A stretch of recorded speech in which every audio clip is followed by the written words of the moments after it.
fear of robots is always something that I don't know where it comes from, and maybe it's just the movies, but humans do have a real fear of being killed by robots, right? We now have robotic cars that potentially could save 1 million lives every year because we don't seem to have a fear of being killed by drunk drivers or distracted drivers who are talking on their cell phone. Because we don't quite understand how they're being controlled and we're not used to them, I think there's an initial fear. But what happens, and this happens with everybody that tries to ride in an autonomous vehicle, after the first 15 minutes, it's very exciting and you're not sure what's going to happen. And then you realize it drives like a normal person, very safe, actually a little slow, it always goes the speed limit. You get very comfortable, and after 15 minutes, okay, you understand. It's going to just drive the road, it's not very exciting, it's a car. Now, on the horizon, here's probably one of the biggest opportunities that we'll see in our lifetime, a big change in the next decade, big change. So, robotic cars. Google, this is actually in Palo Alto, where I live and many of us live in the Bay Area.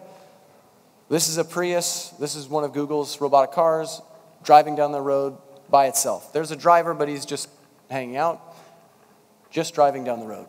Google has a fleet of these robotic cars in California.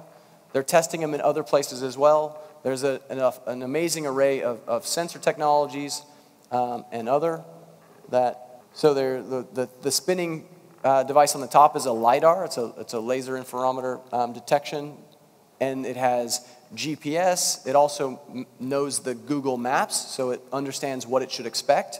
But it has a whole array of sensors, and it's a very difficult picture to see, but this is an image from what the car sees, and it can see day or night regardless, right? There is some trouble seeing in fog to a degree, so that's one limitation that this currently has. And they haven't been driving them a lot in the snow conditions or some other places, but this is real. These are driving all over California today. The definition of a robot today is really changing in the minds of most people. Historically, we've always thought about, well, probably from childhood, we always think of robots like what we see in Star Wars or movies, right?